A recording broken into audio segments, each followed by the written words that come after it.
नमस्कार, दो दूनी चार में आपका स्वागत है। मैं हूं विकास भदौरिया। मैं अपने 3 अलग अलग राज्यों से जुड़े सहयोगियों के साथ आपको सामने देश दुनिया की तमाम महत्वपूर्ण खबरें रखेंगे। लखनऊ से पंकज झा जुड़ेंगे, मुंबई से जितेंद्र दीक्षित और बिहार से आज हमारे साथ ताबिश होंगे।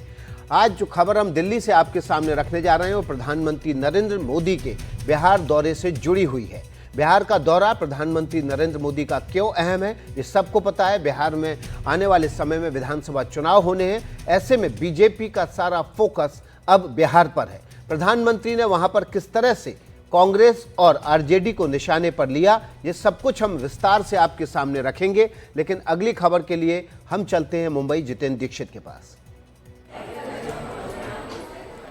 महाराष्ट्र में एक ऐसा राजनेता है जिसके पास एक भी सांसद नहीं है, एक भी विधायक नहीं है, एक भी पार्षद नहीं है, लेकिन इन सब के बावजूद महाराष्ट्र की तमाम बड़ी पार्टियां उसको अपने साथ लेना चाहती हैं। हम बात कर रहे हैं राज ठाकरे की, जो कि महाराष्ट्र नवनिर्माण सेना के प्रमुख हैं और उनकी पार्टी की हैसियत आज महाराष्ट्र में एक शून्य पार्टी की है।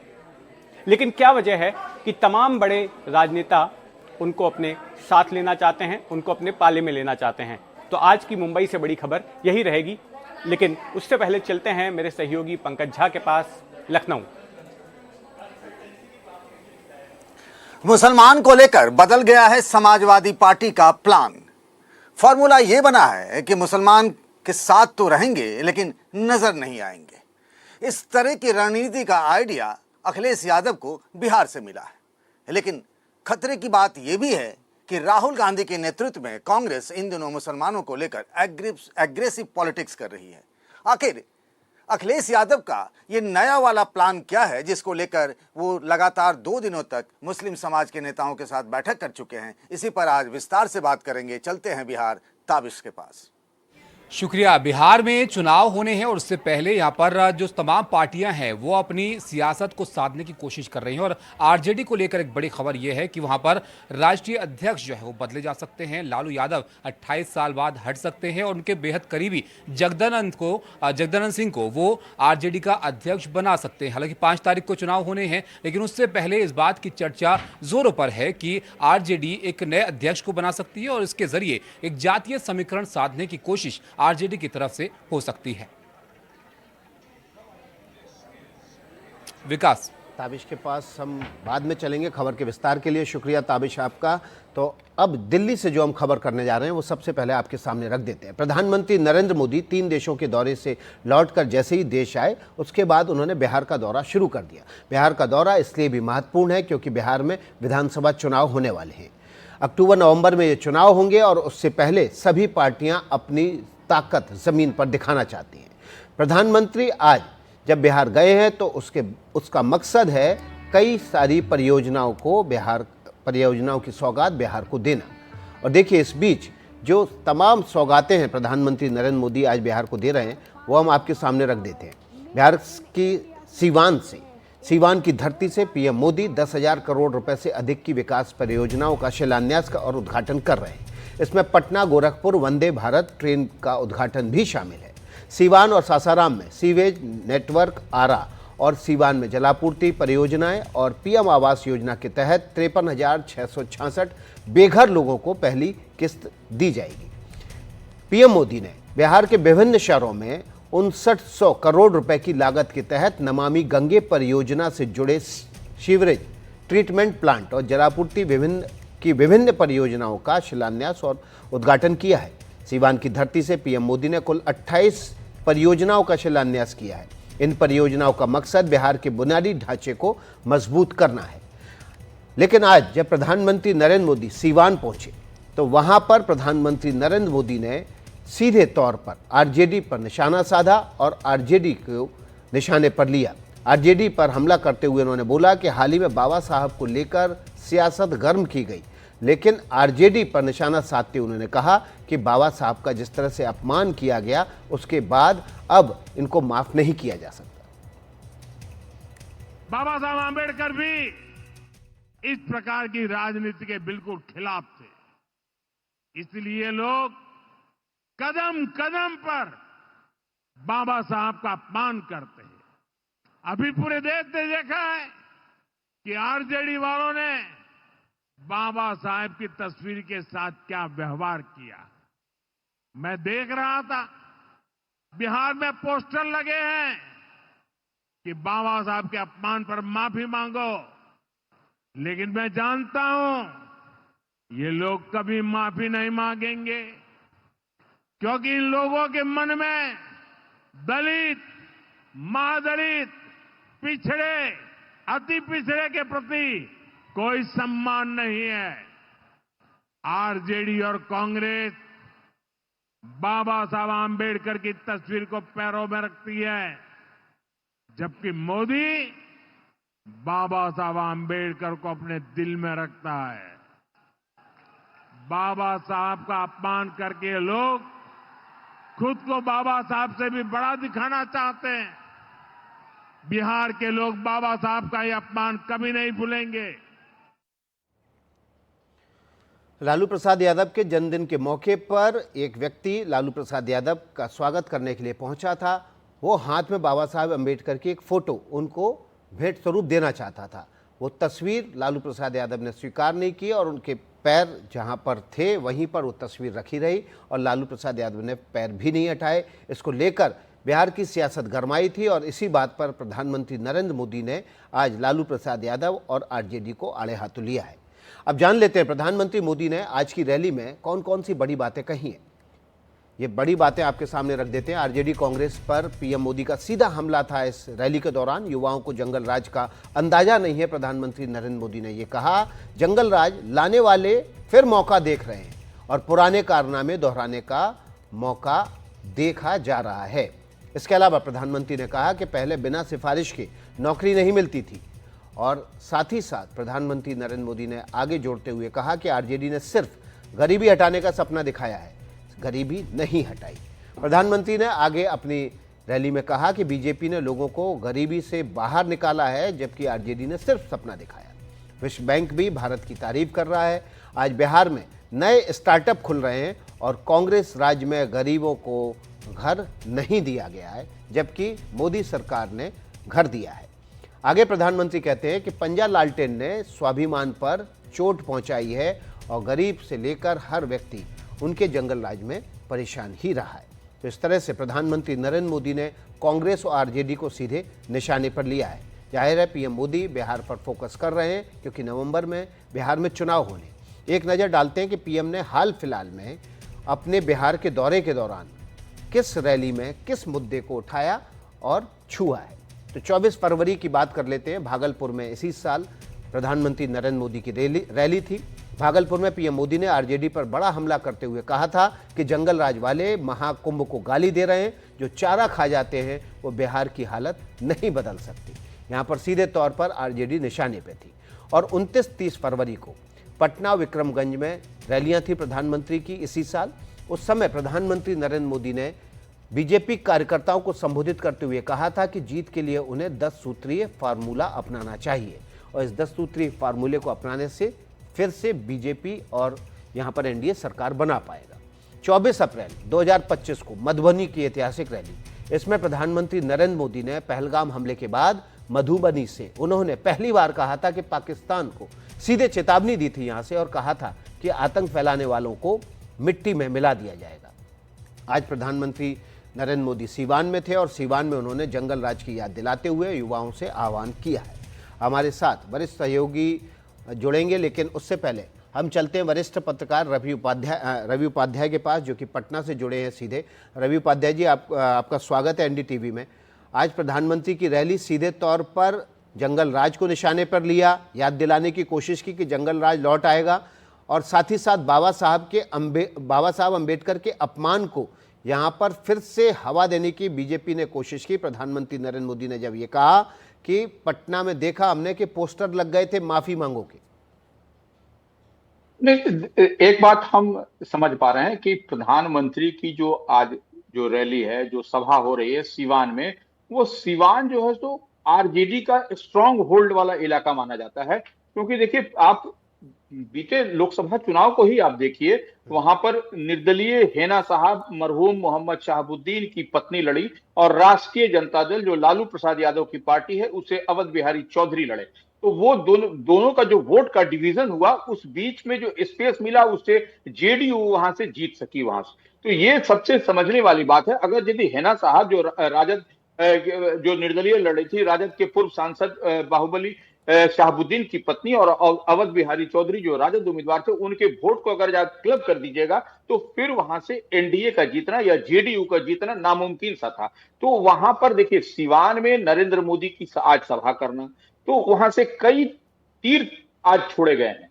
आप इसलिए हाथ देखिए, बगल में महाराजगंज, वहां से भारतीय जनता पार्टी जीती, बगल से छपरा राजीव प्रताप रूडी जीते, वहां से रोहिणी आचार्य लड़ी थी सारण छपरा से, आप राजद अध्यक्ष की पुत्री, और वो कितने कम मार्जिन, शॉर्ट मार्जिन से जीत हार हुआ छपरा सीट पर, वहां पर भी समझा जा सकता है। महाराजगंज में भी जो भारतीय जनता पार्टी के जनार्दन सिंह सिग्रीवाल जीते, वह भी समझा जा सकता है। तो ये अब देखिए, इससे पहले वह कहा गए थे, इसकी भी चर्चा आपने की, 29 और 30 को वह विक्रमगंज में सभा किया। विक्रमगंज में जो रोहतास और शाहबाद का इलाका है, वहां पर बीते विधानसभा के चुनाव में 2 सीट ही जीत सकी थी एनडीए वहां से। तो ये कहीं ना कहीं ये 30 ये कस है भारतीय जनता पार्टी को, एनडीए को, कि हम कैसे अपने, और ये नए वोटर्स जो हैं उनको जंगल राज के बारे में क्या मालूम है, जो नए वोटर्स होंगे तो वो उनको यह याद कराना चाह रहे हैं कि देखिए जब जंगल राज हुआ करता था तब क्या सीन और सिनेरियो था। यही बात नरेंद्र मोदी के भी कहते हैं, और यही बात नीतीश कुमार जो जदयू के राष्ट्रीय अध्यक्ष,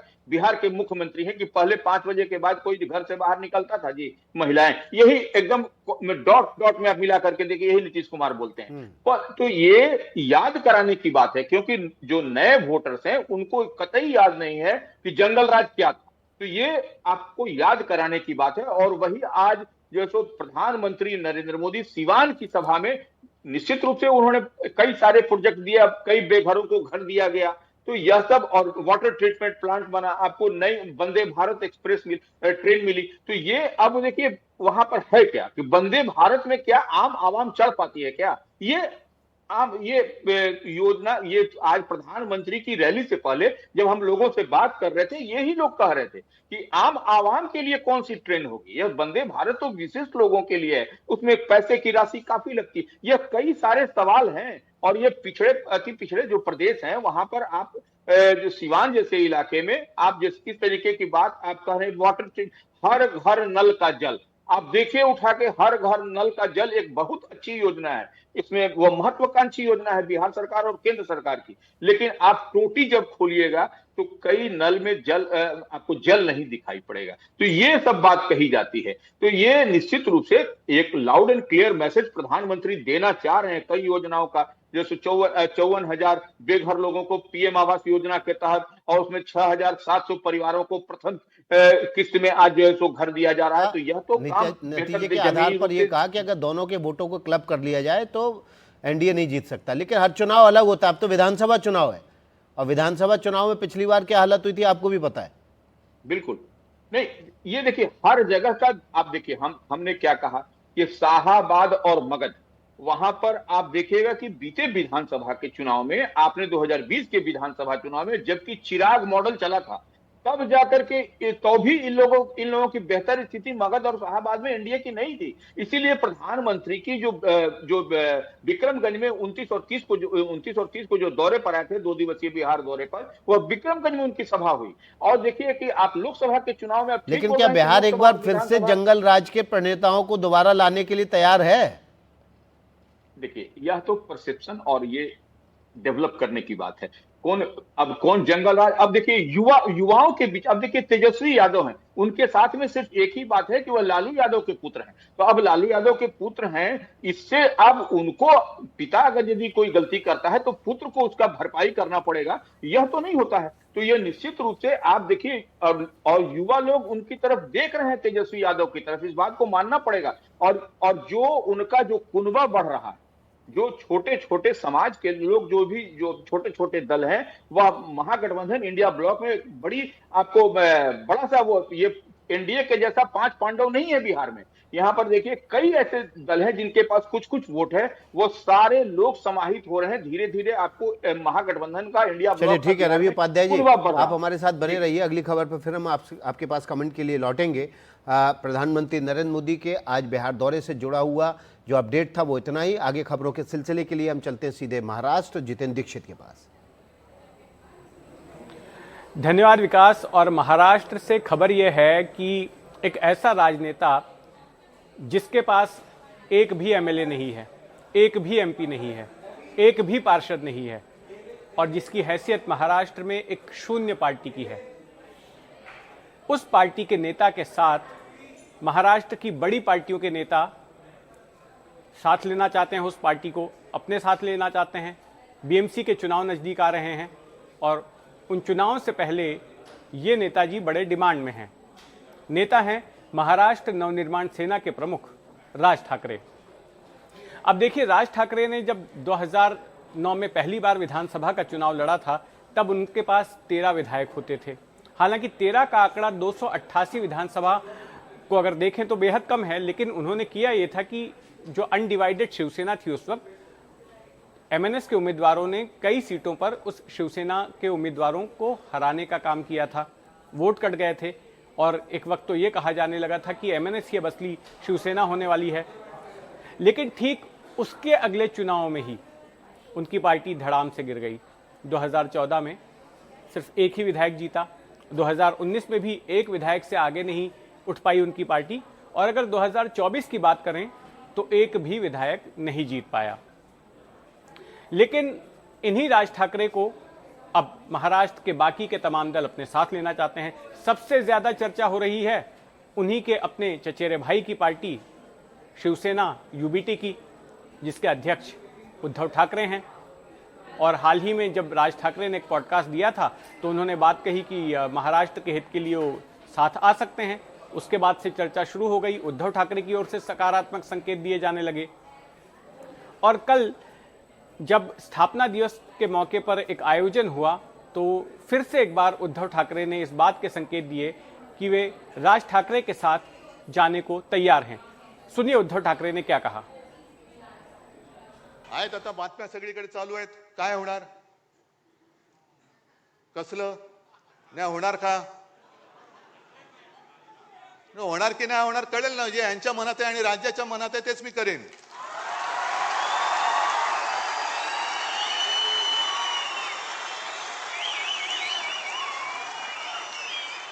पण ते होऊ नये, ते होऊ नये, मराठी माणसाची शक्ती एकत्र येऊ नये म्हणून यांच्या मालकाचे नोकर इकडे गाठी भेटी घ्यायला लागले, हॉटेलमध्ये भेटतायत।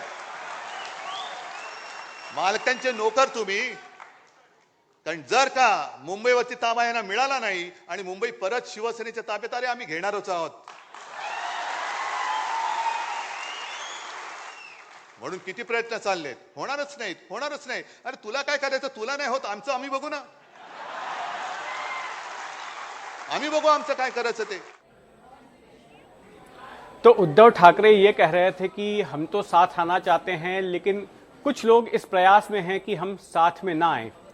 और ये जो कुछ लोग हैं, ऐसा कहकर उद्धव ठाकरे का इशारा एकनाथ शिंदे की तरफ था। क्योंकि हाल के वक्त में जब जहां एक तरफ ये चर्चा चल रही थी कि उद्धव ठाकरे और राज ठाकरे साथ आ सकते हैं, तो वहीं दूसरी तरफ राज ठाकरे के वरिष्ठ नेता एकनाथ शिंदे की पार्टी के वरिष्ठ नेताओं के साथ मुलाकात कर रहे थे। यानी कि इधर भी एक चैनल शुरू था और उधर भी एक चैनल शुरू था। इस पर एकनाथ शिंदे ने क्या कहा, सुनिए। हिंदुत्व के विचार छोड़ने वाले की ऐसी हालत हो गई है कि युती युती करते फिरते हैं, आपके साथ कोई नहीं खड़ा है। तो ये थे एकनाथ शिंदे। देवेंद्र फडणवीस के साथ भी हाल ही में मुलाकात हुई और उसने इस चर्चा को बल दे दिया कि क्या कहीं राज ठाकरे बीजेपी के साथ तो नहीं जा रहे हैं। एक तरफ उन्होंने चर्चा छेड़ दी कि उद्धव के साथ वापस आ सकते हैं, दूसरी तरफ उनके लोग एकनाथ शिंदे की पार्टी के नेताओं से मिल रहे थे। तो वहीं ताज लैंडसेट होटल में बीते हफ्ते उनकी देवेंद्र फडणवीस महाराष्ट्र के मुख्यमंत्री और बीजेपी के नेता, उनके साथ भी मुलाकात हुई। तो आखिर चल क्या रहा है? क्या राज ठाकरे अपनी बार्गेनिंग पावर बढ़ा रहे हैं? और अगर बढ़ा भी रहे हैं तो बाकी की पार्टियां उनको बढ़ाने का मौका क्यों दे रही हैं। मेरे साथ वरिष्ठ पत्रकार मयूर परिख मौजूद हैं। मयूर, स्वागत है आपका 2 दूनी 4 में। आपसे ये समझना चाहेंगे कि एक ऐसे राजनेता जिनकी पार्टी का महाराष्ट्र में कोई सियासी वजूद नहीं बचा है, सब उनको अपने साथ क्यों लेना चाहते हैं? राज ठाकरे का साथ बीजेपी को क्यों चाहिए, उद्धव ठाकरे को क्यों चाहिए, एकनाथ शिंदे को क्यों चाहिए? समझाइए जरा। देखिए, ये पूरा का पूरा जो मैटर है, इसको एक अलग पर्सपेक्टिव में देखना बहुत ज़्यादा ज़रूरी है। लोकसभा के समय, विधानसभा के समय ये इतने गठबंधन के लिए सारे दल उत्सुक नहीं थे, लेकिन अब मामला है स्थानीय निकाय चुनाव का, और उसमें भी खासकर मुंबई शहर का। तो उसमें मुंबई महानगर पालिका है, पूना महानगर पालिका है, नासिक महानगर पालिका है। ये जो महानगर पालिकाएं हैं, यहाँ पे बीजेपी और उद्धव ठाकरे की शिवसेना के बीच में अगर हम सीधी बात करें तो आखिरी महामुकाबला है, क्योंकि इसके बाद लोकसभा चुनाव होने हैं। बीच में कोई चुनाव नहीं है। लोकसभा चुनाव के लिए 4 साल है, विधानसभा चुनाव के लिए भी 4 साढ़े 4 साल है। तो ये हाल फिलहाल का ये आखिरी मुकाबला होगा। उसके बाद में सभीयों को अपनी राजनीति रीसेट करनी होगी। अब अगर इन चुनावों में बीजेपी उद्धव ठाकरे की शिवसेना को शिकस्त दे देती है, तो अगले 4 साल काटना उद्धव ठाकरे के लिए बहुत मुश्किल होगा। न कार्यकर्ता बचेंगे, न mid level, street level, ward level के नेता बचेंगे, और अगला जो विधानसभा और लोकसभा होगा, ये बहुत ज्यादा मुश्किल की एक घड़ी होगी। जो अब की बार के चुनाव थे उससे ज्यादा डिफिकल्ट होगा। ऐसे में जब वोट कैलकुलेशंस देखे जाते हैं तो सीधे सीधे तौर पर एक मैथमेटिक्स काम करता है। मैंने 3 महानगर पालिकाओं के नाम आपको बताए, मुंबई महानगर पालिका, पूना महानगर पालिका और नासिक महानगर पालिका। और नासिक, इन तीनों महानगर पालिका में भले छोटी मात्रा में ही सही, लेकिन निर्णायक और ठोस मतदाता राज ठाकरे इनके पास हैं। जैसे कि मुंबई में उनके पास 10 से 12% जितना वोट है, ऐसा अनुमान है। अगर ये वोट बैंक उद्धव ठाकरे के साथ में मर्ज हो जाता है, अब मर्ज होगा या नहीं होगा ये अपने आप में एक अलग डिबेट का विषय है। इस समय आपने ये पूछा है कि डिमांड क्यों है, इसलिए मैं ये जवाब दे रहा हूं। तो अगर ये वोट बैंक जो है वो उद्धव ठाकरे इनके साथ शामिल हो जाती है, उनके साथ में एडअप हो जाता है, तो उनको जीत ज्यादा नजदीक होगी। क्योंकि देखिए, मुंबई महानगर पालिका में 82-84 का स्कोर रहा पिछली बार। अगर अब की बार लगभग 2-2.5 हजार वोट भी प्रति वार्ड अगर उद्धव ठाकरे इनके बढ़ जाते हैं, तो उनके जीतने के चांसेस बढ़ जाते हैं। और ये विक्ट्री के चांसेस को एम्पलीफाई करने के लिए ही ये सारी लड़ाई चल रही है।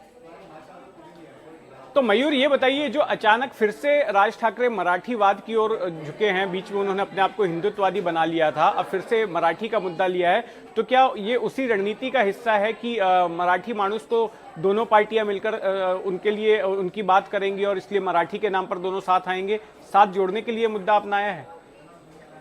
देखिए, मैं निश्चित तौर पर ऐसा मानता हूं कि राज ठाकरे इन्होंने कभी अपनी बात चेंज नहीं की।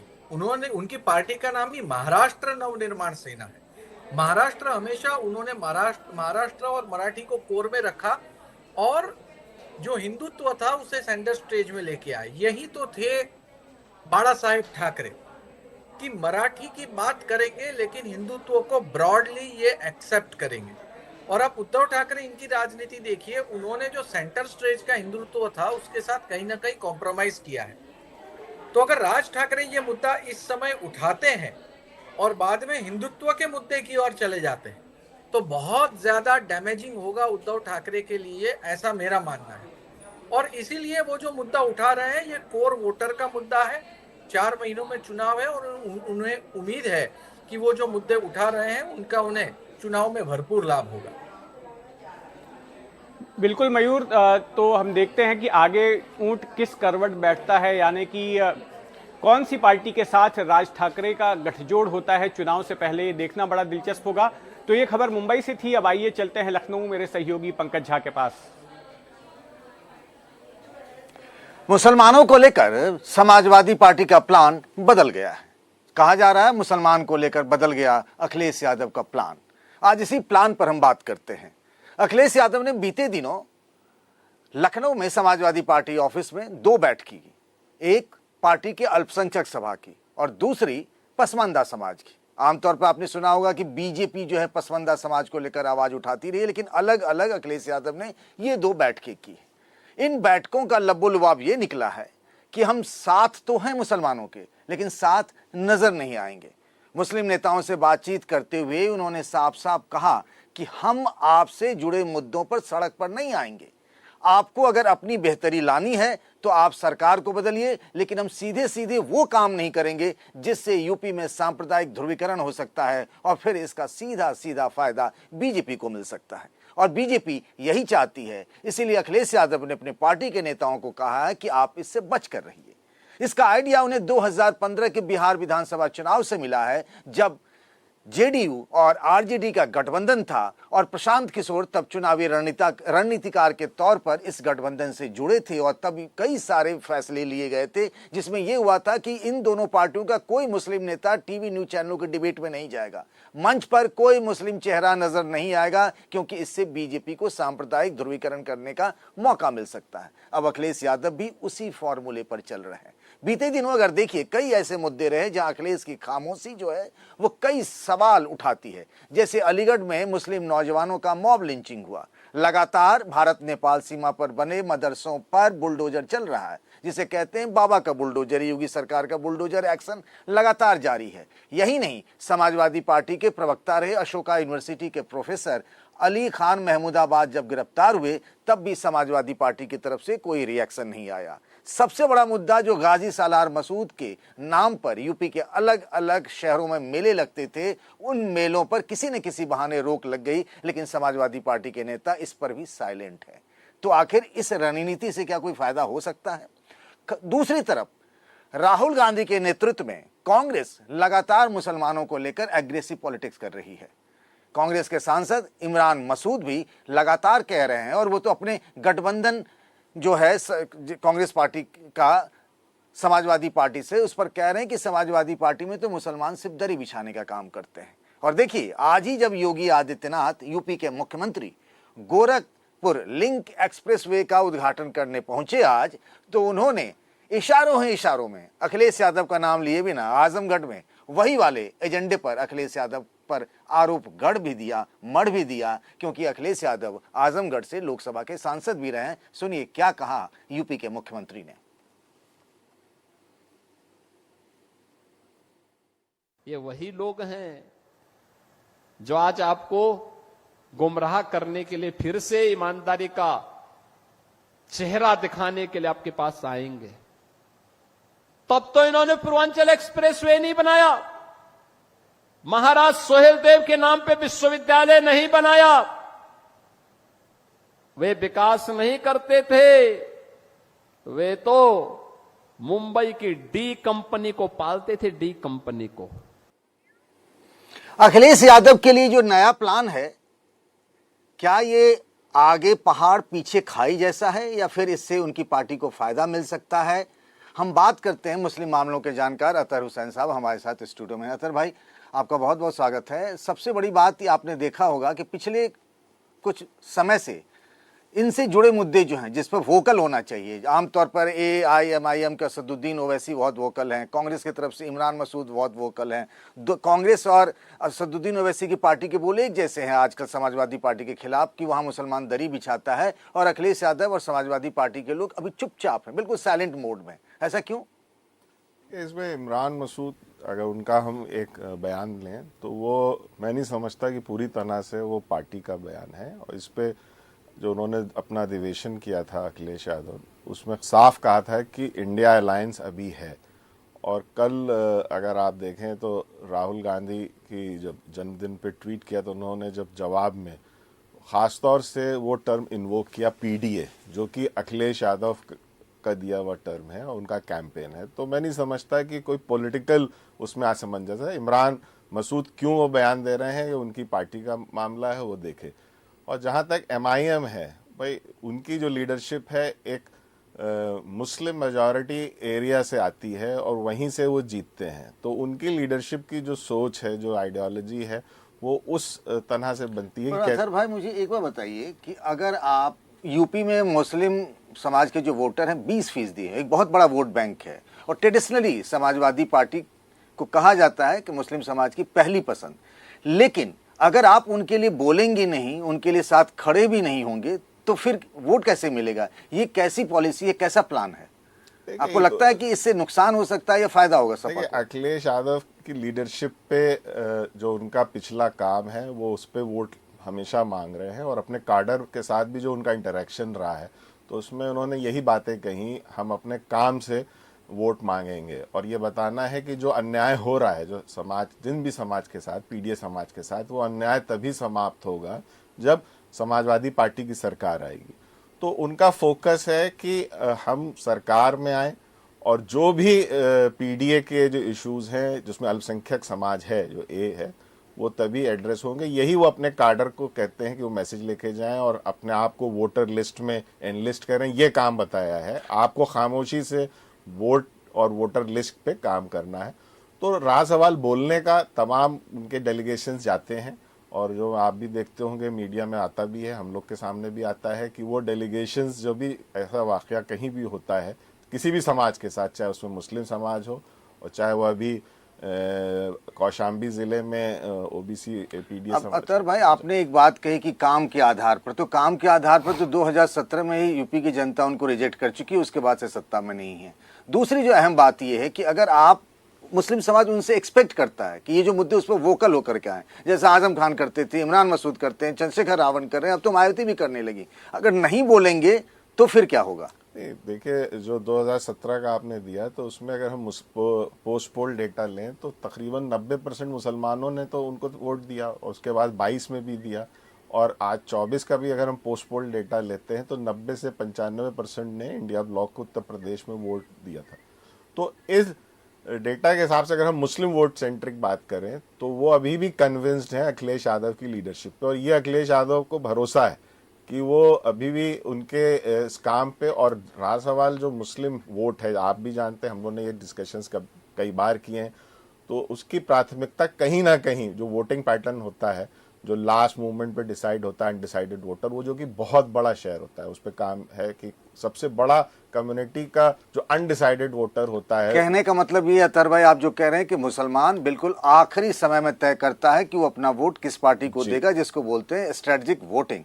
अखिलेश यादव पिछले कई चुनावों से लगातार नए नए प्रयोग करते रहे। 2017 के विधानसभा चुनाव में कांग्रेस के साथ गठबंधन, 2019 में बीएसपी के साथ गठबंधन, 2022 के यूपी चुनाव में छोटी छोटी पार्टियों के साथ गठबंधन, और 2024 में इंडिया गठबंधन के तहत चुनाव लड़ने का उन्होंने फैसला किया। अब एक और प्रयोग वो मुस्लिम वोटरों को लेकर कर रहे हैं। अब ये तो अगले चुनाव की बात होगी, अखिलेश के इस समीकरण से, इस स्ट्रेटजी से उनको फायदा होता है या फिर उनको लेने के देने पड़ सकते हैं। अब चलते हैं ताबिश के पास बिहार की खबरों के लिए।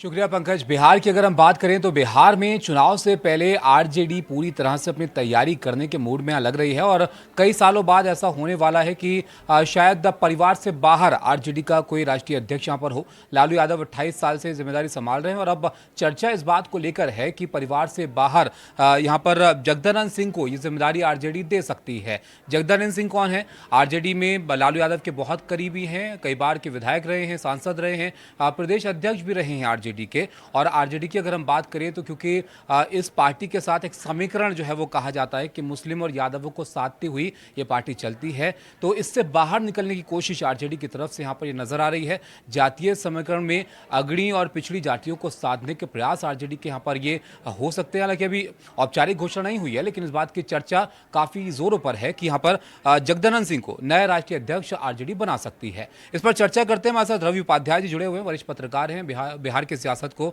बहुत अच्छे से समझते हैं।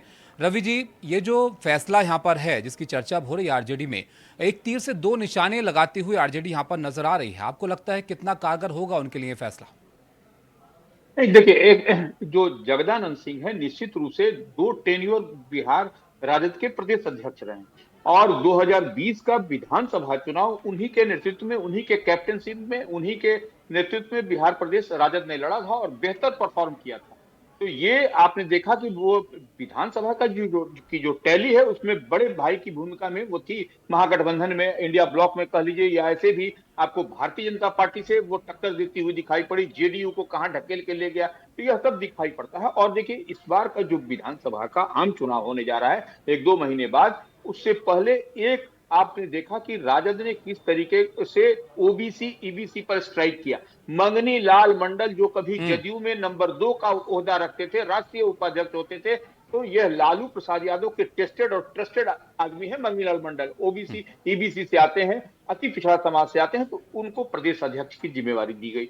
अब अगले महीने आपको यहाँ पर राजद का स्थापना है, उसी दिन जो है सो यह तय हो जाएगा कि कौन राजद का राष्ट्रीय अध्यक्ष होगा। लालू प्रसाद अस्वस्थ हैं, बीमार चल रहे हैं, और विधानसभा का आम चुनाव होगा, तो ऐसे में सब विधानसभा क्षेत्र हमारी समझ से वो कवर नहीं कर पाएंगे, क्योंकि अस्वस्थ हैं। आपने देखा भी था कि बीते दिन जो राजद की जो प्रदेश कार्यकारिणी की जो बैठक हुई, उसमें वह कितने धीरे धीरे बोलते हैं। तो वो निश्चित रूप से यह जगदानंद सिंह जो राजपूत हैं, ठाकुर समाज से आते हैं, सवर्ण समाज से आते हैं, उनको राष्ट्रीय अध्यक्ष की जिम्मेवारी अब बिल्कुल रवि जी, जैसे कि आपने यहाँ पर जिक्र किया, इससे पहले मंगनी लाल जी हैं, वो प्रदेश अध्यक्ष की जिम्मेदारी उनको यहाँ पर दी गई है। अब जगदानंद सिंह जी, इन कॉम्बिनेशन के साथ आरजेडी ये एमवाई समीकरण से बाहर सेन लगाने में कामयाब हो पाएगी? देखिए एमवाई तो उनका जो कोर वोटर ही है, जो मुस्लिम और यादव की बात करते हैं, ये तो आरजेडी के कोर वोटर हैं, और साथ में कांग्रेस है, इंडिया ब्लॉक महागठबंधन है, तो उसमें कहीं कोई इफ बट नहीं है। और ये एमवाई समीकरण मिला के 36% होता है, तो ये रेस थोड़ा सा 14% 12% ही शॉर्ट कर रहा है महागठबंधन को, इंडिया ब्लॉक को। तो ऐसे में यदि आपने ईबीसी ओबीसी को स्ट्राइक करके अपने साथ प्रदेश अध्यक्ष मंगनी लाल मंडल के रूप में बनाया, अब सवर्ण समाज से जगदानंद सिंह को अध्यक्ष या कार्यकारी अध्यक्ष राष्ट्रीय बनाया जा सकता है, इसमें कहीं कोई दो मत नहीं। और ये अंदर खाने पॉलिटिकल कॉरिडोर में या राजद में यह इस बात की चर्चा है कि इसके बना देने से, और देखिए जिस जगह से शाहाबाद मगध क्षेत्र से वो आते हैं जगदानंद सिंह, उसमें आपने देखा कि इस बार के लोकसभा चुनाव में कितना बेहतर परफॉर्म किया राष्ट्रीय जनता दल ने। आप देखिए कि बक्सर सीट जो है तो उनके पुत्र जीत करके आए, जो बक्सर उत्तर प्रदेश से लगा हुआ है, उत्तर प्रदेश का मतलब कि वाराणसी से लगा हुआ है, जो नरेंद्र मोदी का कॉन्स्टिट्यूंसी है, वहां से लगा हुआ वाराणसी बक्सर से देखिए जगदानंद सिंह के पुत्र जो है सुधाकर सिंह जीते। आप देखिए सासाराम सुरक्षित से कांग्रेस के सांसद जीते, काराकाट से देखिए आपने किसको, औरंगाबाद से देखिए, तो यह सब आपको अब सब कुछ दिखाई पड़ रहा है जी बिल्कुल। और ये शायद उम्मीद हो आरजेडी को कि ये और ज्यादा मजबूत होने के लिए। लेकिन रवि जी, तेजस्वी बहुत सवाल पूछने की एक उनकी एक शैली है, और वो सवाल पूछते रहते हैं सरकार से, बीजेपी से भी। लेकिन एक सवाल जो आरजेडी से बार बार पूछा जाता है कि वो परिवार से बाहर ये पार्टी नहीं निकल पाती है। आपको लगता है कि ये फैसला लेने से राष्ट्रीय अध्यक्ष परिवार से बाहर अगर कोई बनेगा, तो ये परिवारवाद का जो एक बड़ा सवाल उनके सामने होता है, इसको भी पार कर पाएगी आरजेडी? देखिए ये देखिए एक तीर से कई निशाने साधे जाएंगे इस बार। आपको परिवारवाद का जो टैग लगता है उससे भी निकल जाएंगे, और ये एक बड़ा मैसेज लाउड एंड क्लियर आम आवाम में जाएगा। ताहिर कि ये समझ लीजिए कि ये जगदानंद सिंह पर कार्ड खेला गया। जगदानंद सिंह जो हम बार बार कह रहे हैं सवर्ण समाज से आते हैं, तो ये वो जो एरिया है, वह जो एरिया शाहाबाद मगध के क्षेत्र में और या दूसरे क्षेत्र में भी आप देखिए जो फर्स्ट टाइम वोटर हैं उनको जंगल राज की याद आज प्रधानमंत्री नरेंद्र मोदी दिला रहे हैं। लेकिन 20 साल पहले क्या था, जंगल राज क्या था, ये किसी को याद भी है क्या फर्स्ट टाइम वोटर को? तो ये सब बार बार याद दिलाया जा रहा है। जंगल राज चाहे भले ही याद ना हो आज के जो वोटर है उनको, आप सही कह रहे हैं, लेकिन जब प्रदेश अध्यक्ष थे तब का दौर तो शायद याद होगा। और बीजेपी उसी को लेकर निशाना साध रही है कि जब प्रदेश अध्यक्ष थे तब आपने कौन सा इनको बहुत ज्यादा सम्मान पार्टी में दे दिया था, तब बहुत ज्यादा विरोध भी देखने को मिला था। तो ये तालमेल आपको लगता है कि ठीक से बैठ पाएगा आरजेडी के लिए? देखिए एक बात इसमें हम और क्लियर कर दें, ये देखिए आप जिस बात का जिक्र कर रहे हैं बगैर नाम लिए हुए, लालू प्रसाद यादव के बड़े पुत्र जो आपको तेज प्रताप यादव है, उनको पार्टी से 6 वर्ष के लिए निष्कासित कर दिया गया है। उनसे थोड़ी तलखी जगदानंद सिंह जब राजद के प्रदेश अध्यक्ष थे तो थोड़ी सी हुई थी, लेकिन फिर बाद में इनको मान मनोबल करके तेजस्वी और जैसे लालू प्रसाद यादव ने इनको फिर से स्थापित कर दिया, फिर से भेजा पार्टी कार्यालय। तो ये देखिए ये नियम कायदा के हैं, बड़े समाजवादी चेहरा है। ये बड़े समाजवादी चेहरा आपको मंगनी लाल मंडल को ले आया और दूसरे समाजवादी चेहरा जगदानंद सिंह को लाने की प्रयास हो रही है। तो ये आपको यह समझना पड़ेगा कि इस बार राजद कुछ जो शॉर्ट इनके साथ में जो वोट का जो प्रतिशत शॉर्ट कर रहा है उसी को भरपाई करने के लिए यह तमाम तरह की राजनीतिक चलिए, तो राजनीतिक कवायद तो यहाँ पर आरजेडी कर रही है, अब देखना होगा कितना इसका फायदा उनको यहाँ पर मिल पाता है चुनाव में। बहुत शुक्रिया रवि जी आपका हमारे साथ जुड़ने के लिए और विस्तार से समझाने के लिए इस फैसले के बारे में। Back to studio. बहुत बहुत शुक्रिया ताबिश आपका। तो 2 दूनी 4 में आज इतना ही। हमारे 3 सहयोगी अलग अलग लोकेशन से, जितेंद्र दीक्षित मुंबई से, पंकज झा लखनऊ से, ताबिश पटना से जुड़े थे। खबरों का सिलसिला एनडीटीवी पर लगातार जारी है। अभी छोटा सा ब्रेक, फौरन लौट रहे हैं।